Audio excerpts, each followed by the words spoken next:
Welcome to Taiwan Talks, bringing you the latest news from Taiwan. I'm Betty Chen. I'm Rath Wang. Shortly after U.S. Secretary of State Antony Blinken visited China, U.S. President Joe Biden welcomed Indian Prime Minister Narendra Modi on his first state visit to Washington. We'll look at what U.S. ties between the world's most powerful military power and the world's most populous nation means for the region. Joining us are William Stanton, former de facto U.S. ambassador to Taiwan as the director of the American Institute in Taiwan, longtime U.S. diplomat and currently chair professor at National Chengchi University, and Chen-shen, professor of political science and also at National Chengchi University. Professor Yan is also an expert in cross-strait and international relations. A warm welcome both to our show again. As Biden laid out the red carpet for Modi in America's capital, let's hear what he had to say about U.S.-India relations. I've long believed that the relationship between the United States and India will be one of the defining relationships of the 21st century. Two great nations, two great friends, two great powers that can define the course of the 21st century. Modi, on the other hand, reiterated the importance of shared values between the two nations, values in which Taiwan also shares. सभी की नज़र विश्व के सबसे दो बड़े लोकतांत्रिक देशों पर है, भारत और अमेरिका पर है। मेरा मानना है कि हमारी स्ट्रैटेजिक साझेदारी मानव जाति के कल्याण के लिए, वैश्विक शांति और स्थिरता के लिए, लोकतांत्रिक मूल्यों में विश्वास रखने वाली सभी ताकतों के लिए बहुत ही महत्वपूर्ण है और पहले से कहीं ज़्यादा महत्वपूर्ण है। Ambassador, we've heard Biden say that this is the most defining relationship in the 21st century. What does he exactly mean by that? Well, I think it's just a grandiose way of saying it's a very important relationship. And, it's particularly important now for geostrategic reasons. Although Modi emphasized common values, in a way, we have some different values. For example, they've never condemned the Russian invasion of Ukraine. There's also, under Prime Minister Modi, there's been riots against Muslim people, faith. And it's not that the U.S. doesn't have similar problems. There are a lot of people who don't like other people from different races or religions. But I think what really brings the U.S. and Taiwan also, but U.S. and India together are geostrategic importance of one another, that we are geostrategically significant for each country, particularly vis-a-vis China.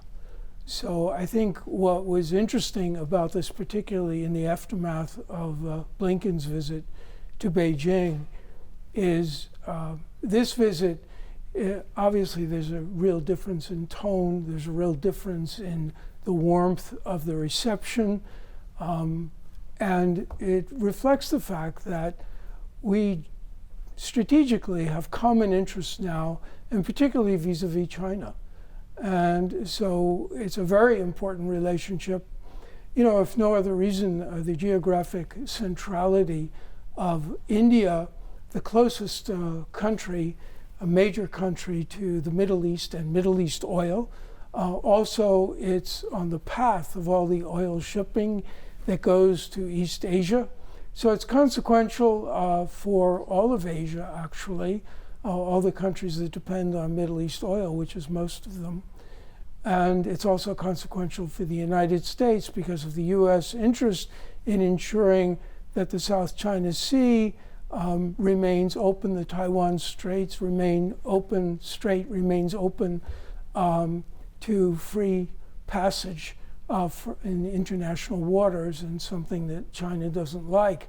So recognition of that importance, the relationship for both India and the United States has evolved now, and we're more important for one another. It's in both of our countries' interests to improve relations. Ambassador, you just talked about the common interest. So now, Professor, I would like to know, in addition to the warm words that can boost the partnerships, what other areas can we see further progress? Oh, of course. I think, in terms of not just strategic partnership, but also in the economic area, technology development, because India has a lot of, for example, software engineer, and U.S. is interested in seeing India as a potential future manufacturing hub that will replace China. But I think this is a little bit optimistic at this time. People see India also as a potential very big market for the U.S. products, because right now it is the most populous country in the world, bigger than China. But in terms of purchasing power, I think it's still behind. But still, there is a potential there. And India also, I think the U.S. is trying to woo India away, not just from Russia, but also the long time neutrality position. Which I think it would be very difficult, because if you look at their conversation, and at the end, Modi never mentioned about, he want peace in Ukraine, but never condemned Russia. He also didn't directly refer to China as well. So this long time neutrality position is India to keep. But for the United States, if you can maintain a more neutral, not tilting toward Russia, I think that would be the first step. In the future, maybe you can change, because it is a long time position. India, since Nehru, the first prime minister, it has been the non-aligned country. It has a long-term relation with Russia before, so it's difficult to have a U-turn right away. But under Modi, you can see some change, but that's not going to be a very fast thing to happen. The other one is India has always cherished its position as a third world country. It has a great interest not just in South Asia, Middle East, but also in Africa as well. So if India is perceived as a U.S. ally like Japan or Australia, then it would not have the same kind of influence over African countries or in the Middle East. Don't forget, India is following China, following Japan or European countries. India has a summit with African country, a triennial summit with African country. And India has a major market in Africa, selling its prescription drugs and other stuff. So India would like to maintain that neutrality and being trusted as a third world country that will, help its economy. Of course, U.S. is going to do that, but U.S. has a complicated, I will call tariff or any kind of trade, opening, asking India to do more. So this will be a little bit difficult for India to comply. But its market in Africa is there for them to continue to have. So that will be something I observe, that U.S. is trying to put India away from this neutral position, but it will be a long period, it will take a long time. But Modi has been in power for so long, so it will help. It'll be interesting to see how neutrality turns out in the years to come. Ambassador, you mentioned earlier about how Modi stressed common democratic values, although some differ in terms of inclusivity. But another power that's very inclusive, as we are here now in Taiwan, do you feel that with this boosting of relations, will Taiwan play a greater role in between the U.S. and India? I don't know, as an intermediary, if that's what you mean, it's not necessarily the case, but it may be that over time... Or even complementing, if it's not even it certainly intermediary. complements, and certainly, Taiwan, I think, is much closer to the United States in terms of shared values. And it's one of the reasons that I think the U.S. increasingly, despite the policies of the past that the U.S. had, in a way keeping a distance from Taiwan, that's all been changing. We have common values, truly common values. So I think in the future, there are other things that would also complement the India-U.S. relationship. Taiwan's the leading edge of semiconductor technology in the world, computers, advanced electronics, and India certainly wants to develop in that area. So the U.S. is, of course, very interested in supporting that here in Taiwan, but also wants to hopes that Taiwan will diversify and put some of the factories maybe in the U.S., not all of them, but in the future, as the U.S. is also, we're going to be building electric vehicles. Foxconn, Taiwan is building electrical vehicles now, or plans to, in India. So you believe the U.S. is actually encouraging Taiwan to diversify into India? I think that's a good idea for Taiwan as well. It's important, I think, that Taiwan is not only important to the U.S., but is important to other countries, particularly other democratic countries. And, they also have a shared interest in vis-a-vis China, the PRC. People's Republic of China has fought 4 wars, I think going back to 2013, border wars with India. China has with India. And I think it's also important that the U.S. is now, for example, expanding its arms sales to India. So we'll be selling not only drones, which will help India defend its borders in the Himalayas, but they're also now talking about giving India the technology to build its own jet engines. So these are important developments.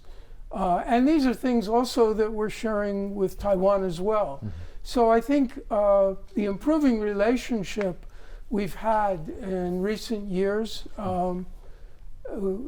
that's also kind of a guidepost to what's going to happen, we hope, I think, with India.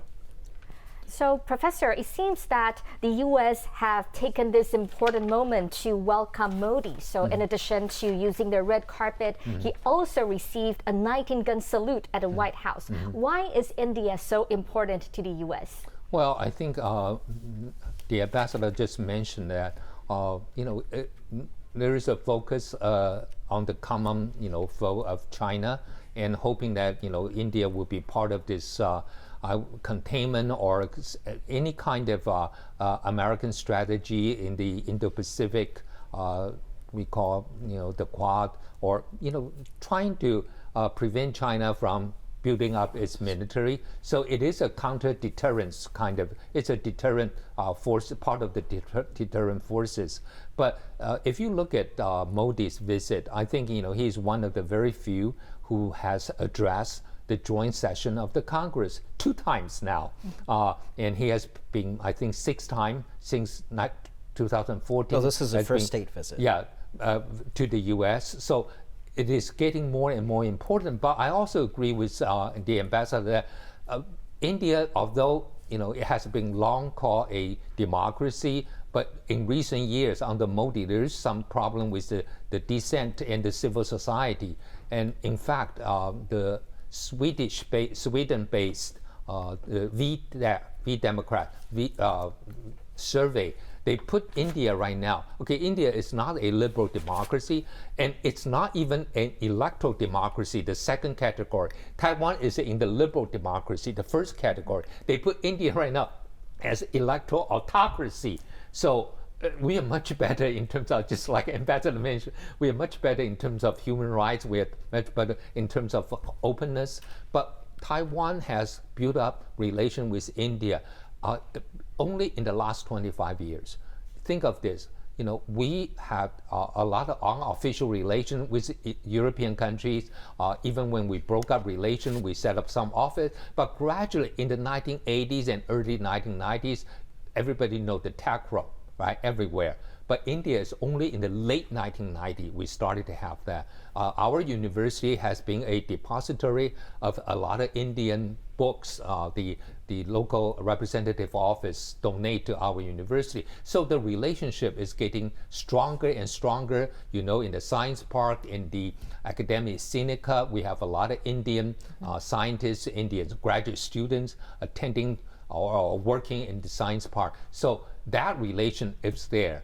And India and Taiwan has both worried about the the kind of expansionist of China, expansionist strategy of China. So we do have common interests, but there is a big problem with India. Is India?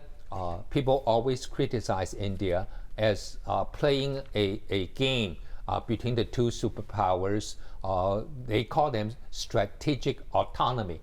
In Taiwan, we talk about strategic ambiguity. They call strategic autonomy, but someone else gave a different term called strategic altruism. Means if you want me to be there, I'll show you I love you. And then if you want me to be here, I also show you I love you. So where is India really is? But I think Modi is closer to the US than before. But is he going to be in power for a longer time, long period of time? We don't know. Because India's politics is very unpredictable.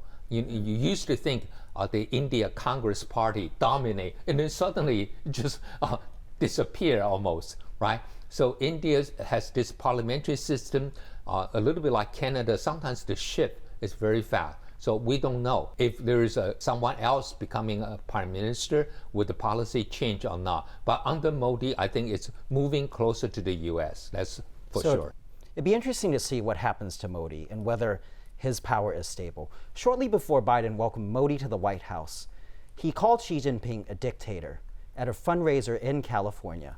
Ambassador, ties and communication lines with China seem to have improved somewhat with Antony Blinken's trip to China.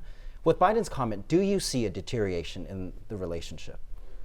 Well, as Secretary Blinken pointed out when, American journalists were the first to point out that he used the word dictator to describe Xi Jinping. It's actually a very accurate word because a dictator is someone who's unelected, and he certainly wasn't by popular vote. He wasn't elected by the people of Taiwan. And second of all, it's somebody who has absolute authority, and he does. Nobody dares question him. And evidence of that was at the last Party Congress when Hu Jintao was unceremoniously ejected. Here was a man who served as president of China for 10 years, and basically you could see that Xi Jinping said, I want him out of here, and they picked him up and they removed him very unwillingly. So, I think he is in fact a dictator, and as Blinken said, China says a lot of things, calls us a lot of names that we might not like. That's going to be normal because we have very different countries, very different policies, and the whole point of the visit by Blinken was to say, even though we have these differences, let's not let them get out of hand.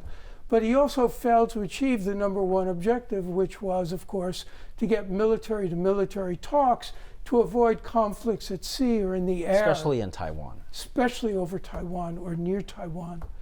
So, but there's another factor which hasn't been mentioned yet, which is simply that with regard to India, we have 4 million Indian immigrants in the United States. Just as we have many, I don't know if there's 1 million or 2 million or how many Taiwanese who have emigrated to the United States. And this makes it more of when people say, well, how are they going to continue this balancing act? In a certain sense, it's in both the US domestic political interest as well as the Indian domestic political interest to cater to that particular audience. Yeah. Because in general, those people are very well off, they're very well educated, and they're contributors to both parties in India and in the United States. So there is an ulterior motive, if you will, on the part of both Modi and of Biden in trying to welcome an Indian visitor and show him every courtesy. Yeah. So especially, you have to remember the current vice president, right?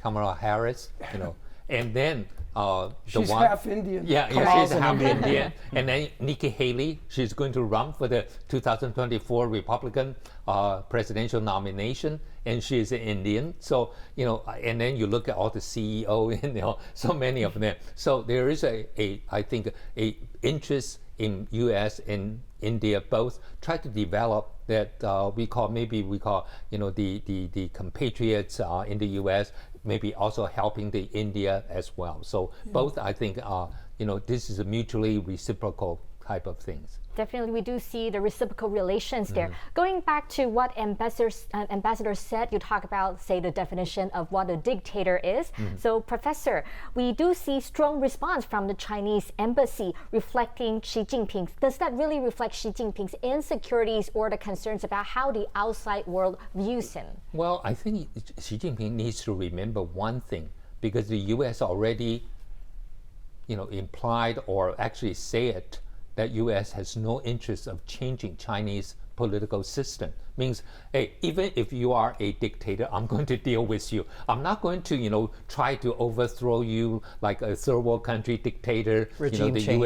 US, U.S. basically accept the fact that we're going to deal with you, and we are in no position, no interest to, change your political system. But to describe who you are, I think that's, China should say, hey, wow, well, this is political pluralism in international relations. That's American value. That's fine. Ambassador, going back to cooperation between India and the U.S., there seems to be developments in terms of security. The U.S. approved armed drones, and it's also helping to build a factory to manufacture fighter jet engines in India. What do you say to that? I say it's a good move. If rather than complain about India's relationship with Russia, and traditionally its own military progress is hinged on importing Russian arms, I would rather have India importing arms or the materials you need to make arms from the United States rather than just from Russia. So in a certain sense, that counterbalancing is also a good strategy. Don't just complain about the military relationship between India and Russia, but do something about it. And this is a good idea. I'd certainly endorse that.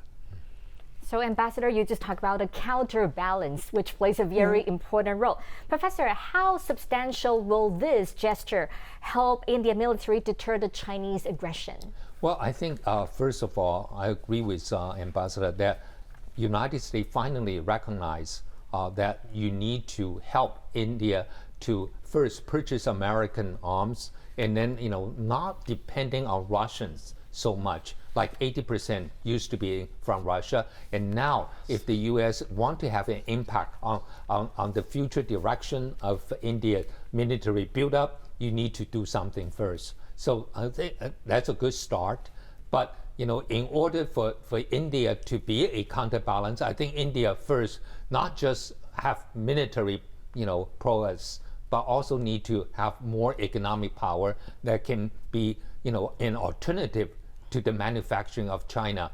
And don't forget, India does have a lot of scientists and engineers and very great CEO in the US and business people, but the fundamental workers in India is not as productive as in China. So they need to change that so it can compete with China in manufacturing. Then I think it will be a major counterbalance. Unless that happens, it will not, it would not be the kind of power that U.S. would like to see. Professor, economic prowess indeed. Is this why you see the U.S. setting up a new chip factory in India? Yeah, I think this is again, India does have the kind of scientists, the kind of engineer, but you need the workers. I think that's the most important thing. So they're there to set up this capacity. To manufacturing and the kind of the productivity you want to see. Like U.S. workers always have the highest productivity, but it's expensive,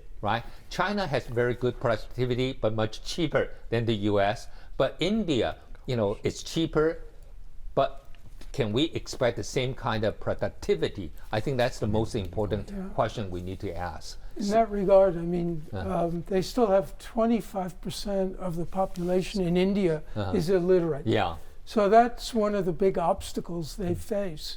So anyway, I don't know that we can help. And infrastructure as well. Do you feel the U.S. will go in and build more roads? Well, I'd like to see that. Compared to China, there seems to be a gap in that sense. Well, yeah, because China has the Belt and Road Initiative, and they're going around the world as a debt collector, getting many developing countries owing large amounts of debt to China. And there's certainly a market out there for more development and more help. So I'd like to see the U.S. and other countries, there's a Pacific Forum that's been developed to try to help more economic development among countries. So I'd like to see that make some progress.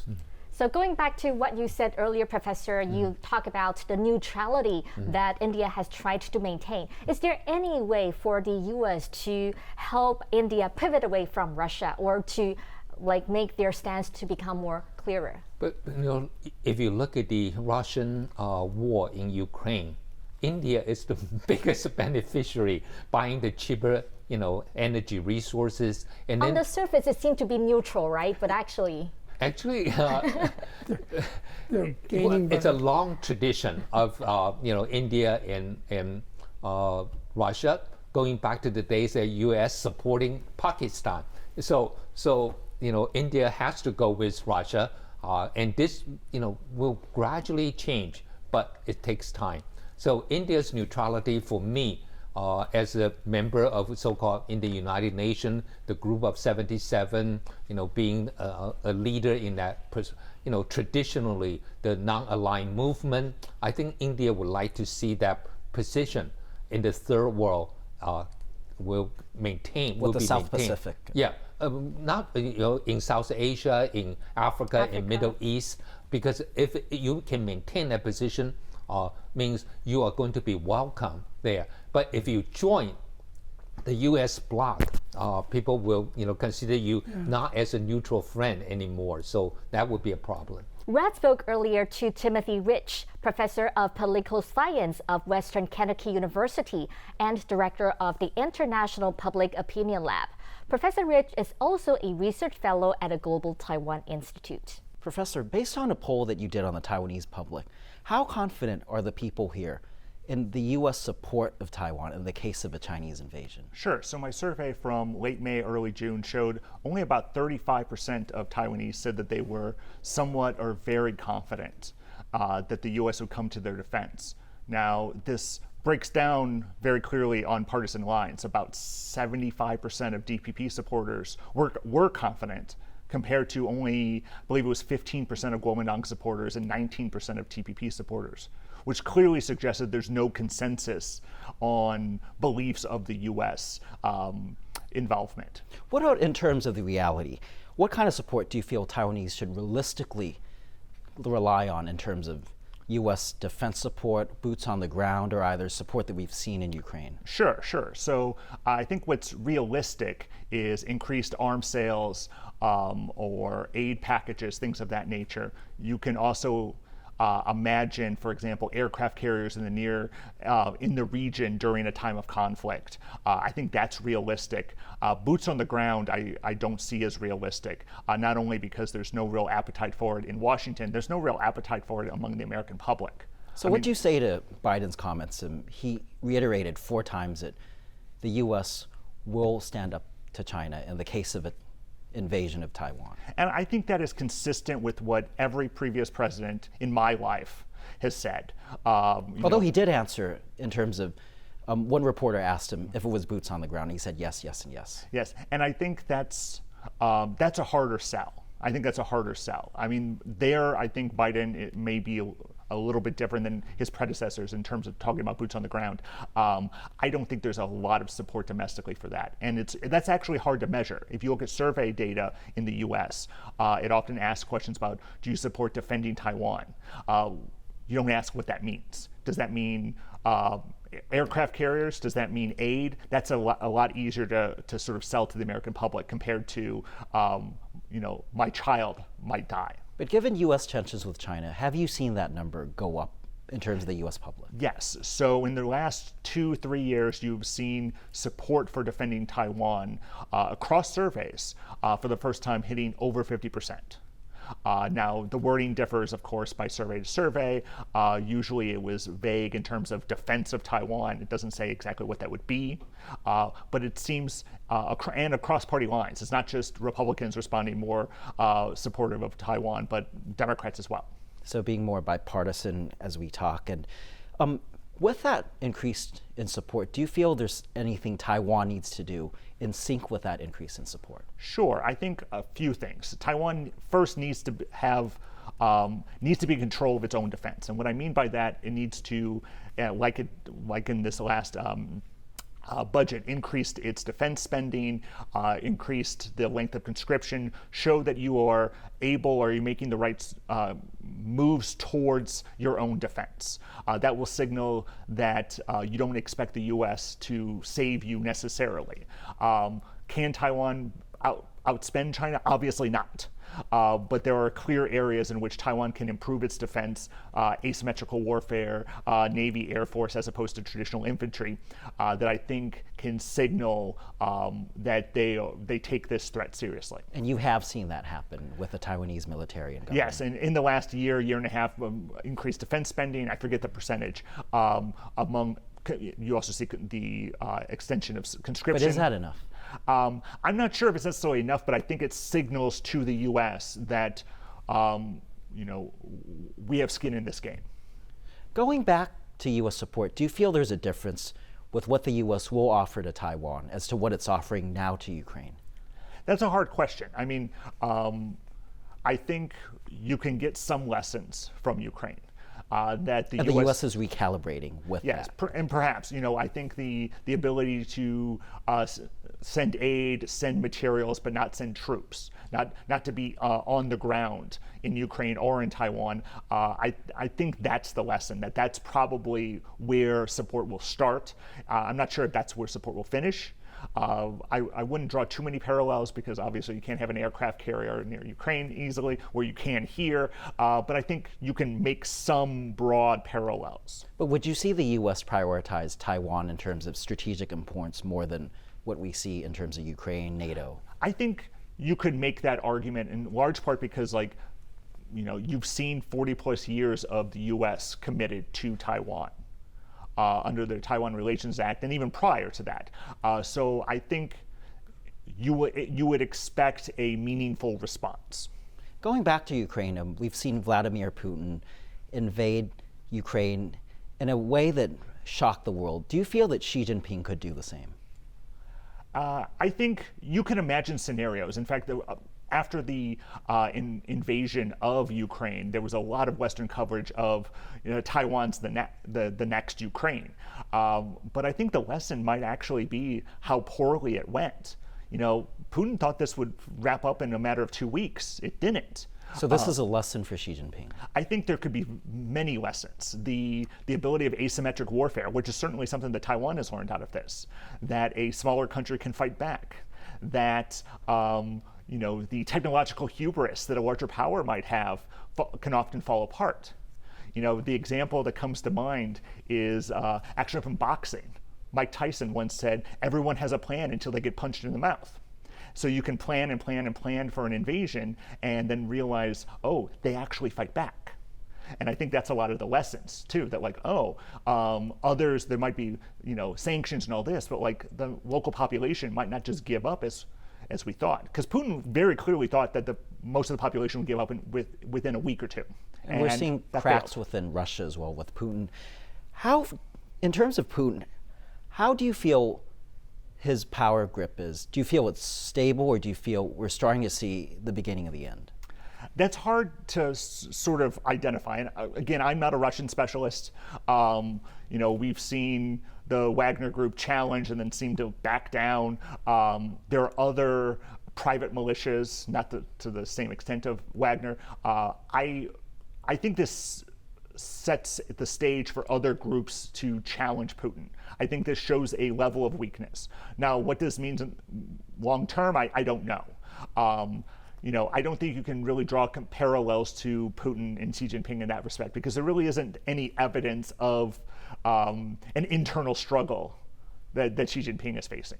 So you feel that Xi Jinping has already consolidated power. And with that, How dangerous is the Taiwan Strait now? Well, I think you've seen, not only because of Xi's third term, but modernization over the last 40 years of the military. That China is better equipped for military conflict with Taiwan than ever before. Now, that doesn't mean they want military conflict, despite the rhetoric that comes out. But they are certainly more prepared. That said, I mean, the last time that China was engaged in, a war of any size was 1979 against Vietnam, and they lost it. I mean, that was a reminder of we need these reforms. So the necessary steps to invade Taiwan, the logistical steps to invade Taiwan, they've done trainings on things like this, but they've never actually coordinated their forces for a long-term military conflict like you've seen in the US. And you don't know how that will play out until it actually occurs. So it's very easy to convince yourself, if you're China, that I'm ready, and dismiss the cost, when in reality, you might not be ready. But if you go back to your poll, do you feel that will next year's elections results actually have an impact on what will happen in terms of military invasion or military action in the Taiwan Strait? China will look at a DPP victory as a sign of creeping independence, and that we must act now before all hope is lost for our view of unification. I'm not sure if that's necessarily the case. I mean, similar things were said about Tsai Ing-wen's first term, for that matter, and we didn't really see that. You saw a decrease in relations, you saw a decline in relations, but you didn't see that. But I could imagine Chinese officials convincing themselves now is the time, we have the capability, the US is not going to get involved.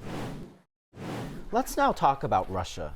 The Wagner Group, a mercenary group led by Yevgeny Prigozhin that fought alongside Russian troops in Ukraine, decided to turn against Putin and threatened to storm Moscow.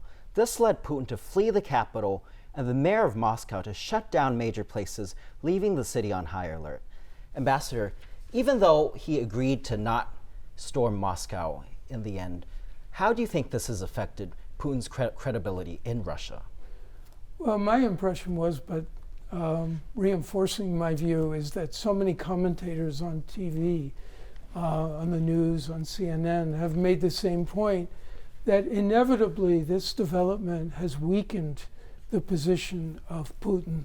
It made him look weak. It brought to everyone's attention the fact that Prigozhin, he had in fact pointed out that there was no reason for the invasion of Ukraine. This undermines the entire justification that Putin has used for the war in Ukraine. So I think that position was undermined. The fact that indeed this occurred at all, it shows, and that people didn't object. In Rostov, when the military forces of Prigozhin were moving north, nobody stopped them. So, who knows if they'd gone all the way to, I guess Moscow would have been better prepared. But it makes it look a bit like Putin is not really in control of what's happening. So, Professor, do you think that the Wagner Group can still make a comeback, although the leader is now in Belarus? I think there is a possibility there, because what they are fighting against is the Russian regular army, the Defense Department, just try to incorporate them into the regular, Russian armed forces. So that would be a problem. Just like in Africa, a few months ago in Sudan, when you have the militia, which feel that they were more militant, they were fighting, the regular army is not doing that much, and then they are not giving enough provision to fight the war. So there is a question there saying we are doing all the dirty job, and then we are not given enough of the provision, and yet the regular Russian armies, what are you doing? And you try to incorporate us into part of you, and just basically trying to destroy us. So this is almost like a preemptive strike from the the Wagner group saying, hey, we are doing all this, and we try to tell Putin that your your defense people are not doing the job, and you don't listen. We have to do this kind of trying to show that there is a problem here. But also this show that Putin may be blinded by his own advisors, not knowing the real problem is. So yes, it weakened Putin, but I think Wagner Group is a very strong nationalist group. It has, the reason I said it's better in fighting because they fought wars in Mali, in Central African Republic. They have real fighting experience, and then right now maybe in Sudan as well, but also right now in Ukraine. So that's why they are not happy. I have seen a lot in Africa, like in Mali. The military were not happy. The government didn't provide them enough of provision to fight the extreme Islamists, and they come back to overthrow the government. So this happened, a lot. So I'm not surprised that they are not happy. But once they show their position, and maybe if Putin is alarmed, but also maybe understand the issue, saying, well, you are the most capable forces, and we're going to try our best to provide you with all kinds of provision so you can fight for us. So that's why I don't preclude that they are coming back. So, Ambassador, what do you think will happen in Ukraine, as the professor mentioned, that Putin could actually reinforce and give the Wagner Group what they want? They may, but under a different leadership, under the regular army leadership, it's not clear that they would perform as well or in the same way. I mean, Prigozhin was noted for being his brutality, which many of the soldiers came out of prisons. They were brutalized themselves and therefore brutal in their treatment of others. It's not clear that this is necessarily going to be a big advantage for the problems that the Russian military's already had. On the other hand, we also see that Ukraine has been stalled in their counteroffensive.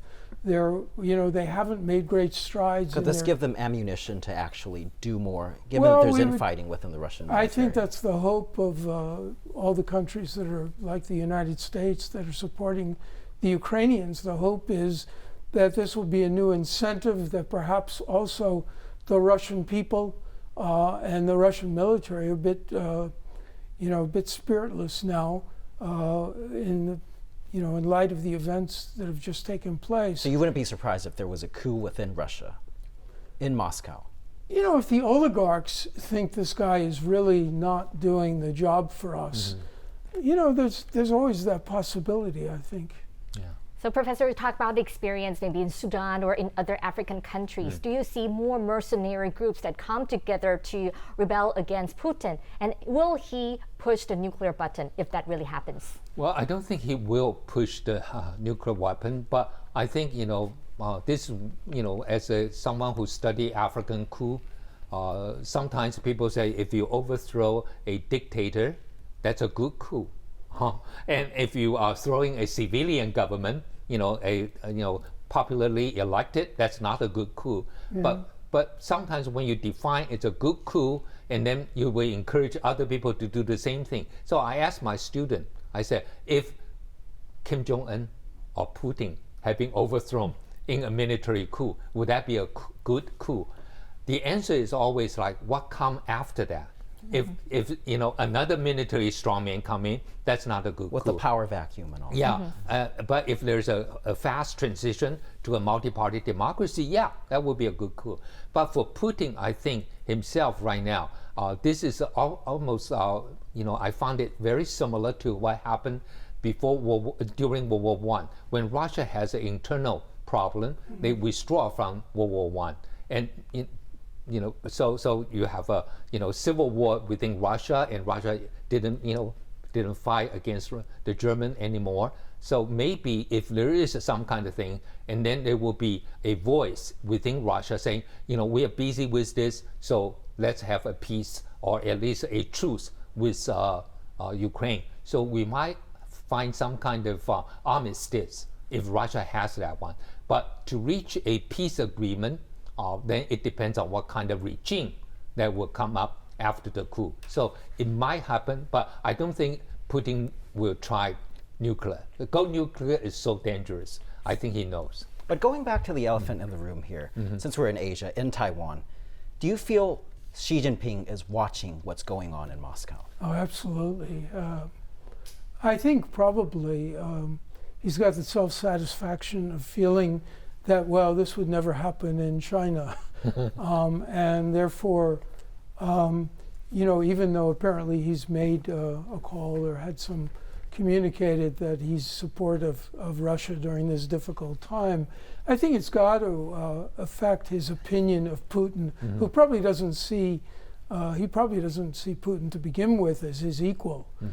Certainly in terms of power, certainly in terms of the means at his disposal to lead his country. So I think it's got to be gratifying to Xi Jinping. It could also be a little bit worrisome because this is a major ally. They're friends forever, as they described it. And this friend isn't doing so well, and actually has been sort of an embarrassment for their strategic relationship. So, but on the other hand, it could also, reinforce in his own mind, if we are not doing well in an attack on Taiwan, if it should come to that, we have to be far more brutal, far more extreme than what Russia's been, where they've made no progress really at all since, they occupied the eastern provinces of Ukraine and earlier Crimea as well. So it's hard to predict what particular lessons, but I think in general, it's not going to be that encouraging for Xi Jinping. On the other hand, it may make him much tougher in the future. That's possible as well. Professor, how worried do you think Xi Jinping is looking at the situation in Moscow now? Well, of course, he worry about the collapse of Putin. He must be worried about this, just like China after Tiananmen Square. At that time, Ambassador was the political chief of the U.S. embassy in Beijing, and China looked at what happened to Eastern Europe, and China decided, hey, especially Russia, the former Soviet Union, you have the perestroika, you want to have economic, restructuring, but you also have glasnost, political opening. China said, wow, the end result is this? No, we cannot. We cannot have political opening. So that's why you have Tiananmen, crackdown. I think China look at Russia right now, another lesson that you need to learn. You need to be staying firm. And if you want to invade Taiwan, it has to be a very short, quick kind of, operation. Once it drags on, it's not going to be helpful to your, stability to your regime. Thank you very much. That's all the time we have for today.